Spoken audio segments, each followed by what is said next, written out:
Imagine a day where children are guided and nurtured in a way that honors their unique humanness. A day where, instead of being expected to change in order to fit in, children can be met right where they're at. Welcome to Where They're Planted, a podcast for parents and care providers of unique children. Caring for a child with a developmental, emotional, or behavior challenge, a neurodiverse brain, or difficult early life experiences can be confusing and exhausting. On this podcast, we'll help your child flourish and strengthen their roots by helping you not only understand them, but also gain the skills to help them bloom where they're planted. We'll use brain science, nervous system tools, collaborative strategy sessions, and a deep understanding of the developmental process to create a fertile environment around your child in order to nurture their growth. I am your host, Jen Bluske, an occupational therapist with over 25 years of experience and a parent coach. My most closely held title, however, is that of a single mom of 2 thriving adopted kids, so I have walked this walk.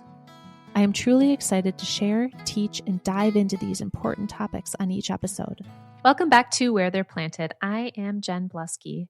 Today we are talking about a stage of parenting that can feel both exhilarating and exhausting, and that is parenting teens. If you are raising a teenager right now, you might be wondering, who is this person living in my house? Why do they question everything I do and say? How am I supposed to set rules with them? And why does everything seem to turn into a battle? So we have some answers for you. In this conversation today, we are going to talk about what is actually going on developmentally for our teenagers, especially around their brains and their emotions. I want to have a conversation about how parenting roles need to shift in our teenage years. You know, in our teenage years, our kids really need to take the front seat and we really need to take the back seat, which takes some practice and takes some intentionality. I want to talk about that gradual process of teens increasing their autonomy and why so many teenagers push back so hard on us as parents and what to do about it. The goal of this episode isn't to fix your teenager. It is to help understand this phase of development better so that you can show up differently as a parent, more calm, more clear, and hopefully with more connection. Today, I am joined by Sarah Dimick, parent coach here at Thriving Parents Collective and former school psychologist. Sarah is also a certified yoga teacher and is passionate about movement for regulating the mind and body. Sarah is also the parent of 3 teens. So between us, we've got 5 teenagers that we're parenting under our belt, and we are very excited to have this conversation today. Welcome, Sarah. Thank you. So good to have you back. Good to be back. So this is a fun conversation that we find ourselves in our little side conversations as we work together, talking about often, both with our clients and with our kids, because we're both raising teenagers right now. So this topic is really pertinent and really close to both of our hearts right now. Yes. And so I guess I want to start by framing this conversation that we're going to have by asking, what in the world's going on with our teenagers? Like, what happened? Why has it become so tricky? Let's start there. Good question. What did happen?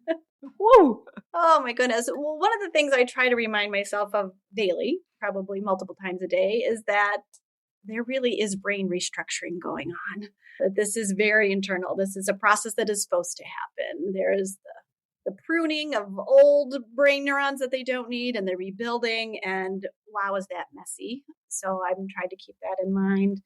Also keeping in mind hormones and how that affects emotions as well as behavior.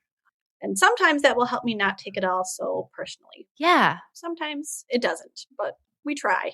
And I think like the idea of really starting when we're talking about our teenagers, and again, I'm defining teenagers just for the audience here from about the age of 12 until I have a 20-year-old, almost 21-year-old right now. And I would still, it's different now, but I would still capture that sort of that really young adult time as You're still parenting.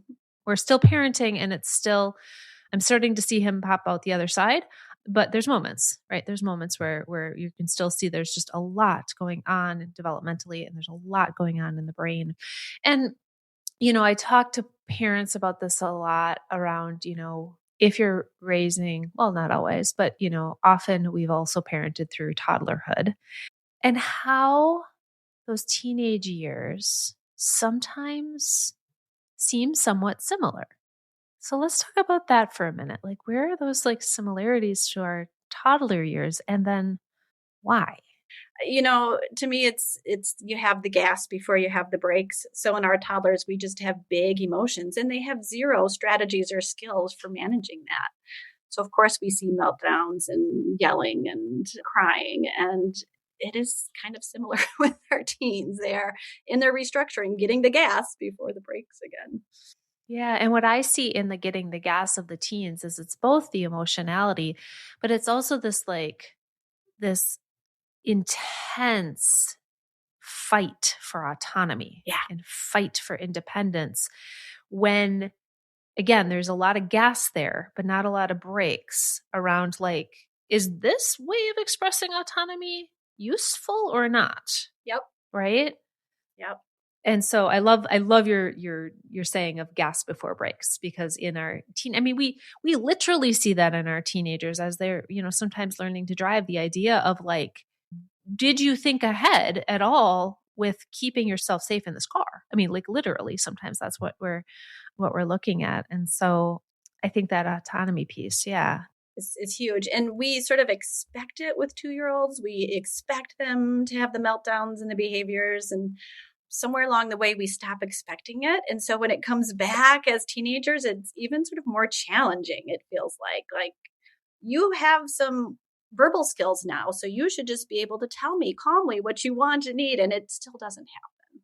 And some reasoning skills, and it still doesn't happen. And so I find both in my work talking to parents of teenagers and then in my lived experience of parenting teenagers that there's another lens of parenting that needs to be put on that might be useful. There's another way. It parenting really does shift. Well, it shifts at every developmental stage, but it really shifts in those teen years. And I think that it might be useful to spend some time talking about that. Yeah. What are you noticing in how it has to shift? That work for me lately has been very internal in terms of like actually what's going on in my brain and body, and sort of this acknowledgement that I'm at the age when you're parenting teenagers that you're having your own hormonal shifts. Yeah. And there is research telling us now that, that progesterone and those hormones that make us want to connect and care for people, that fades. And so as when we're raising teens, it can be even harder to find those moments of connection because there's something about your brain and your body telling you, I just don't want to. I don't have the energy to right now.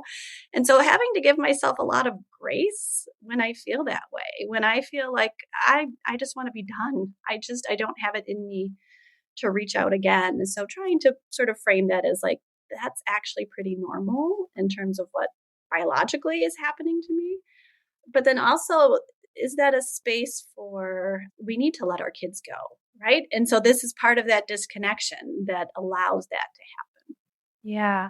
And I sort of think of it as when we're parenting teenagers, up until that point, we're doing a lot of teaching and we're doing a lot of guiding and hopefully you're not doing too much teaching, but right, like the whole goal is like skill building, right, up into those teen years. And I notice that in the teen years, our job as parents is to sort of take a little bit more of a back seat.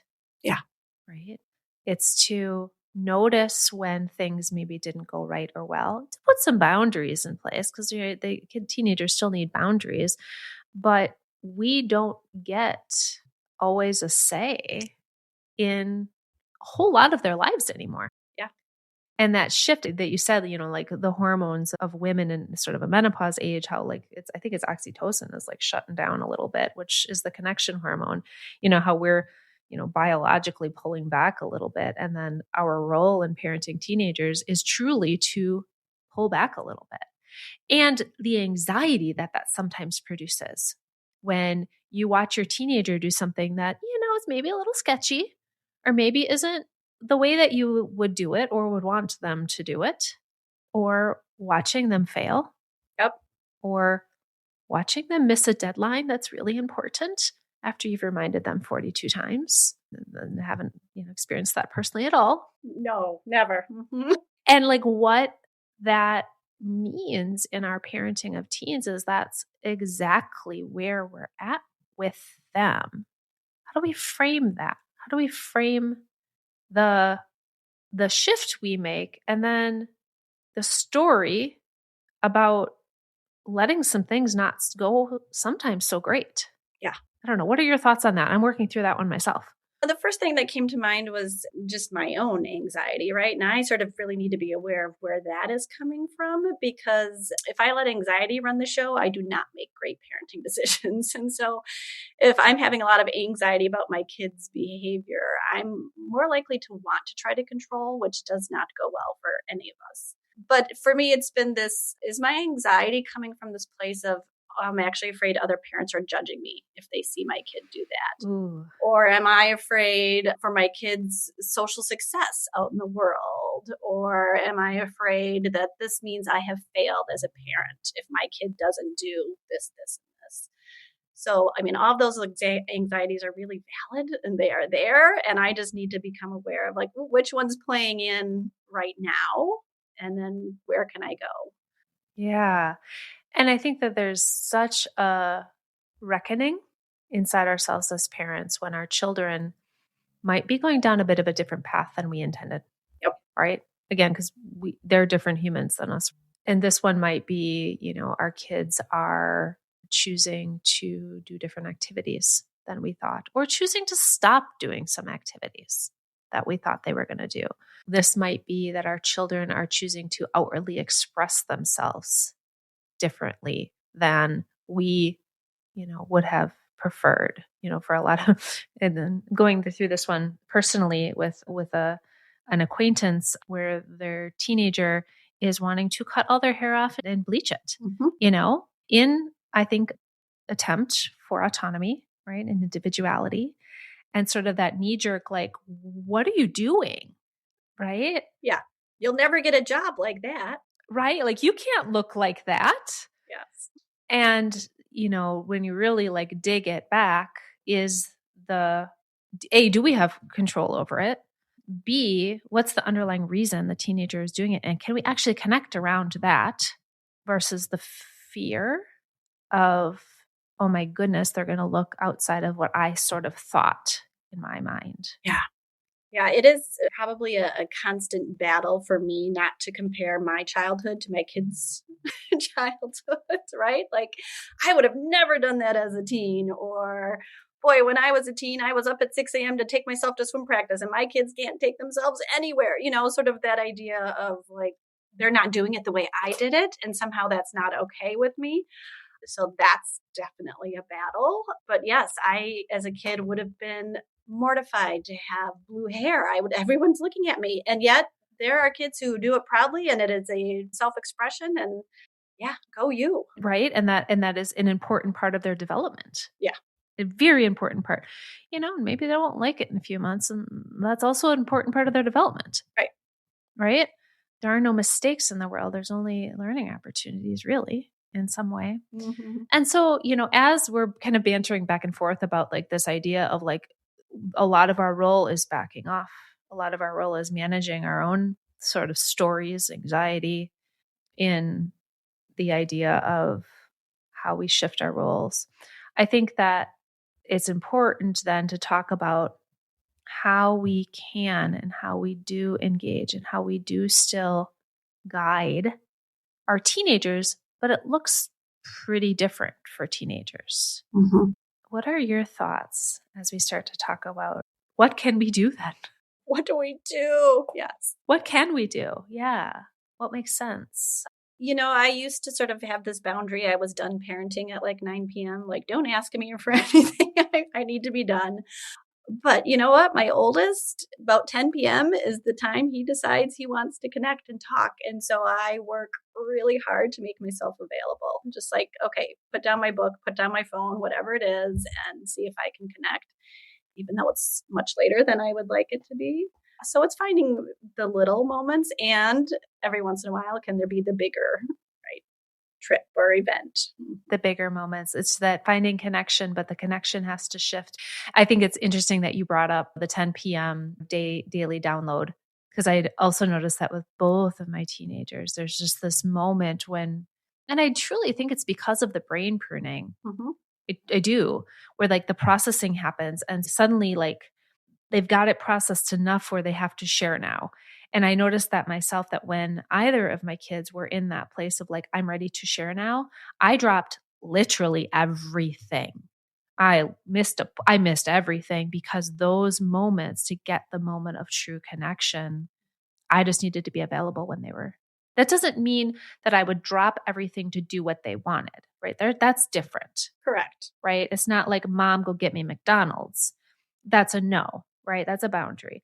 But hey, mom, this thing happened at school today. I'm going to do everything in my power, even, right, if my eyelids are barely open, to hear and connect and listen. Exactly. And I think we need to talk about that, right? Those conversations that we have with our teenagers when they do let us in.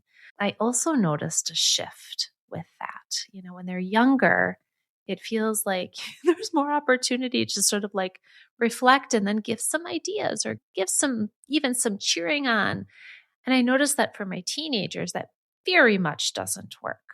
I don't know if that's an experience that you have as well. One of my kids called me out and said, "You don't need to interrogate me." So I thought I was being helpful and asking questions and trying to get more information. And to them, it felt like an interrogation. So, whoa, that's a learning moment. But yes, those conversations really shift, and it does become like, what kind of listener am I, instead of trying to figure out the next piece of advice or trying to point out what you did well or what you didn't do well. Really trying to pull back and listen. Yeah, it's really a practice. It's really a test for how good of a listener you are, is really what it is. And I find as well, just some nuggets for parents who might be listening, is to be ready to hear things you don't necessarily want to hear or agree with. Yep. The power of connection in our teenage years is that our kids are able to tell us things. I remember literally one day I bit like a hole in my cheek because my daughter, I don't remember which one, was telling me something that I was so floored by and I didn't expect. They were safe. I needed to ensure that, they had some skills, but they were safe. And the ability to truly just listen and to truly stay regulated within the experience that they had was intense. Yeah. Everything in your nervous system is saying, jump in, help, do something. Tell them no, tell them stop, right? And, in the experience that they were telling me about, it was something that was going to come up for them over and over and over again in their adult life. And so telling them no or stop was short-sighted of me. Where do they gain the skill? Yeah. And where do they gain the connection point and the ability to really problem solve it for themselves? Another tool that I use, that I sort of really worked hard with my kids on, and I teach frequently, is asking our kids, sometimes as a cue for ourselves, do you want me to just listen, or are you wanting some feedback?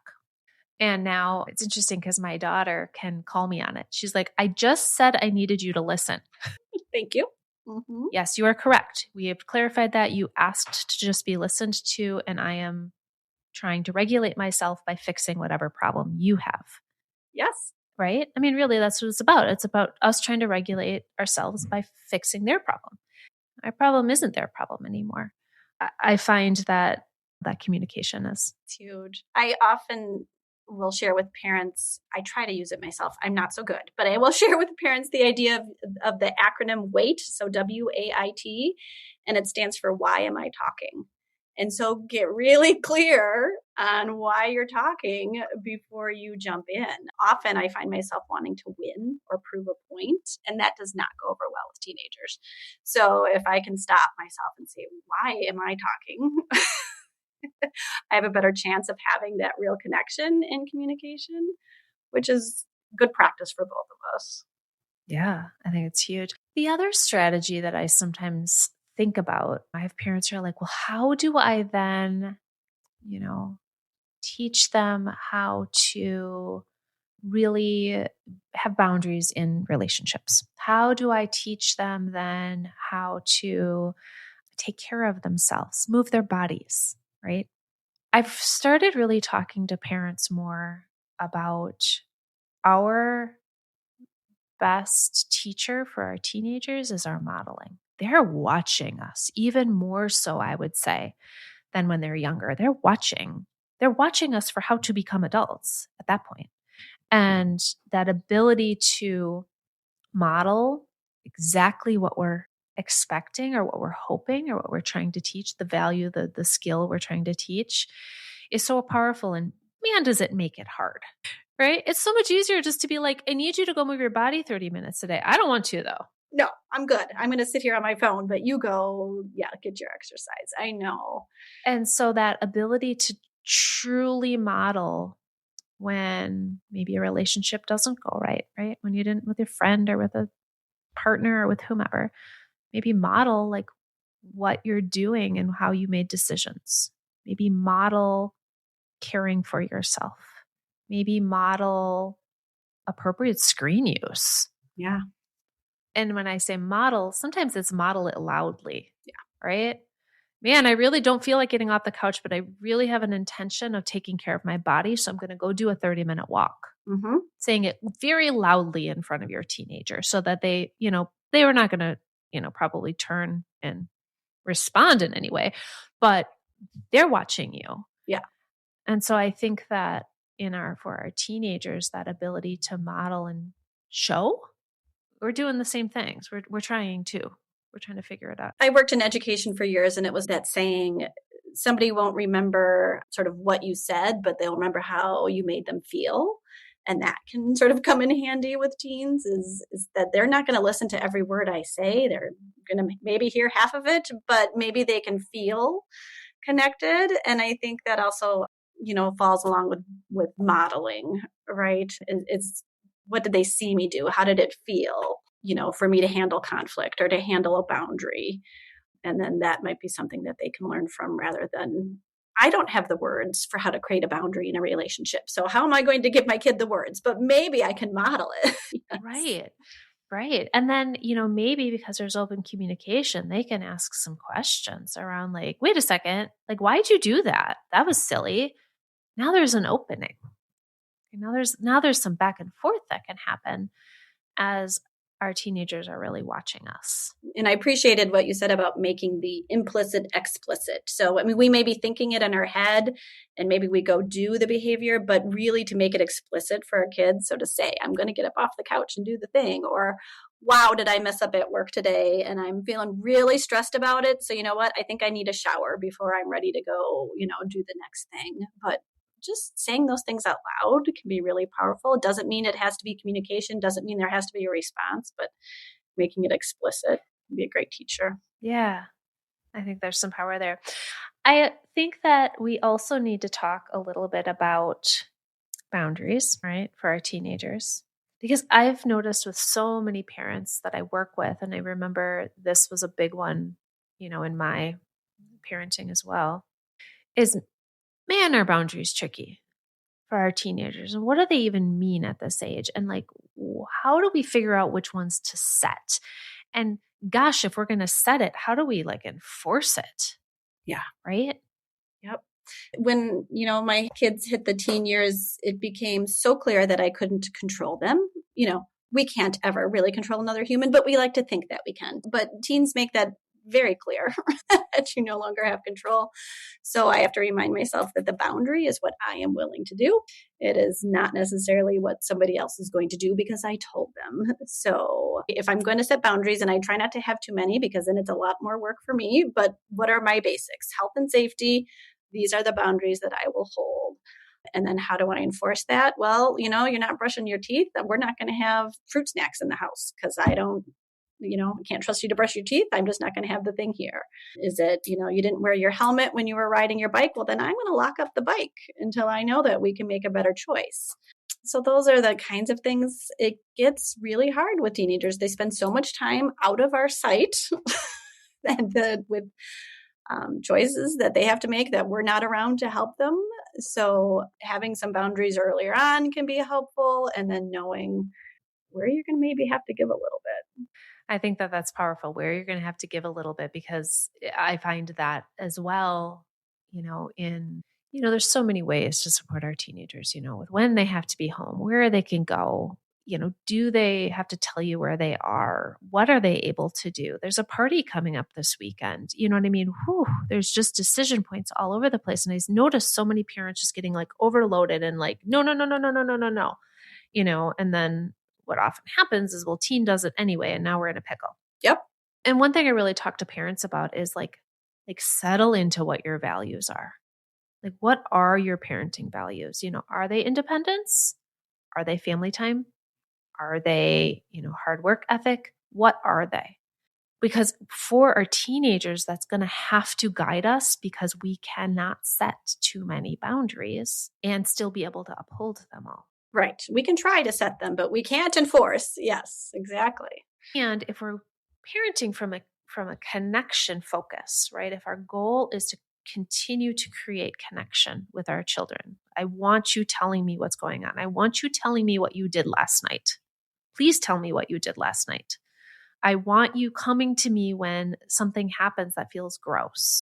Please come to me, right? If that's our goal, the boundaries become, for most of us, it's health and safety, but also I trust you to go because I know you're going to come back and tell me what happened, so that we can gain those skills that we really need. We need those skills because they're potentially leaving our house in a couple of years. And so what I find with boundaries is exactly what you said. It's more a collaborative approach with a few really specific, strict boundaries, right? Often the things that we actually kind of can control for our teenagers is a car, a phone, and their money. Basically, there's nothing else, right, that we have available to us, what we give them from a money perspective, and those other few things that most typically we're providing them. The rest of it is really tricky. Yep. Yeah. Yeah. And so back to connection and I remember with my teenagers, they broke a giant rule together one night, and I had a choice. I had a choice of laying down a ginormous like boundary that I knew I wasn't going to be able to uphold well, or bringing them into the equation. Hey, you broke a boundary. You had a pretty big consequence out of it. Now what? And in having the connection, they actually came up with some better strategies and supports than I could have. Isn't that usually the case, right? Nobody actually wants to be told what to do or not to do, but they might get there on their own if they have that connection. They've had that structure before, but it's trusting that, right? It's trusting that these kids are going to mess up, and they might do things that don't match my values, and they might break the boundary that I want to uphold, but also trusting that that is so typical in what they should be doing, and then they do come around. That's what everyone tells me anyway. Wait till your kids are in their mid-20s. They come back. I'm just starting to see a little bit of that. Little glimmers. So I think the last piece that I really want to talk about is, what do we do when they push back? And then how do we repair, right? If we're in a really tricky spot with our teenagers already, right? Where we just kind of can't be in the same room together. What do we do about the pushing back? The talking back, the challenging you. What's that all about? What do we do about it? Well, if you can keep in mind that is normal and one of their developmental tasks right now, that may be helpful. Another tricky one, it's about regulating yourself, right? Because I often, if someone is talking to me in a disrespectful tone, guess what? I might respond in a disrespectful tone, and then it's on me, right? Then I have to come back and do the repair and figure that out. But I think just that idea that they are supposed to be pushing back, that is what helps them get to this independent place. And again, if you can get really clear on where can I allow some pushback and where can I allow them to be themselves and authentic and have some independence, and where do I know that they need the guardrail or the boundary, and is going to be different for every kid, it feels like. In my experience, I've had to have more guardrails for some kids. And so it's really knowing your kid and what's appropriate. And I often find that if you decided that you needed a little more guardrails, around, that pushing back, getting really clear about what you need, right? Is it that you just you're hoping that they can disagree with somebody in the future with a tone that's more appropriate, like with the nonverbals that are more appropriate? Are you hoping that in the future they're practicing, their autonomy, but they're able to clearly state their point, right? Because this pushing back is supposed to be happening. And why? Well, because they're learning how to be their own person, which, goodness, I hope that they're able to do into adulthood. And so I also talk to parents about the thing that my job is, which is to regulate, is to help them learn the responses that they get to certain types of behavior. Yeah. And how you're to be treated in relationship. Now, that doesn't mean that we're teaching and shaming. That means if you're not able to speak to me in a tone that feels safe, I'm going to pause the conversation and take care of myself until which time we can come back and have that conversation from a safety perspective. And what amazing modeling that is, right? Coming back to the modeling for how to be in relationship. Healthy relationship. A healthy relationship, right? It's not always going to be a parent-child dynamic. They are going to be in relationship with other people. And so how do you help them navigate what that looks like? And so I'm here for you, kiddo. And I'm going to go keep myself emotionally safe, regulation safe. I'm going to let you calm down. And then we're going to circle back and we're going to try. I still want connection. I still want to hear you. You can disagree with me until the cows come home. That's fine. But there needs to be some safety in that communication. Yeah. And so my modeling of how I respond is also teaching them something. Yes. Yeah. I think keeping in mind that repair does not mean that your kid just decided to do the thing that you wanted them to do. No, repair is like, I need to connect the relationship. It doesn't have anything to do with the behavior or making you do something. Absolutely not. It's coming back. And can we have this conversation in a way that feels okay to both of us? And you can disagree all you want. And I'm probably not going to agree with you. And that's also good. Fine. Yep. I still might set the boundary and you still might not like it. That's okay. Yep. Mm-hmm. And so that takes nuance and regulation to do, I feel like. And gosh, we're not always going to get that right so much of the time. But I think that, again, our kids are watching us. They're watching how we respond to things. And I think that's important. So any quick tips for connecting with our teenagers as we leave this conversation? I think we covered a lot of intensity, and we probably could circle back and have a few more episodes just around the details of some of these pieces. But are there any quick tips that you have found to support connection with your teens? Yeah. So I, again, try to keep in mind that this is a person with a brain and a nervous system in front of me, and it is under construction. And so that will help me not take behavior so personally and help me want to connect, right? If I'm taking behaviors personally, I don't necessarily want to connect. So sort of keeping that in mind and giving them a lot of grace to do it wrong.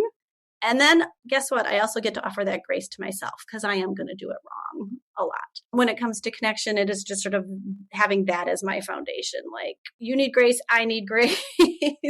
We're going to mess this up together. And then maybe we can find those other little moments of an interest or, a car ride where you just happen to be sitting next to me and we get to talk. So powerful. Yes. With those little moments, and they don't have to be sometimes in person. I know the little moments via like text. Yeah. Sometimes is a little bit safer when you're trying to connect and keep it positive. Yeah. Little moment. You're exactly right. In a car, right? Where you're really not talking. You're just sitting next to each other. Mm-hmm. Mm-hmm. A little moment when you walk into their room and hand them something and quickly walk back out before a response happens. Yes.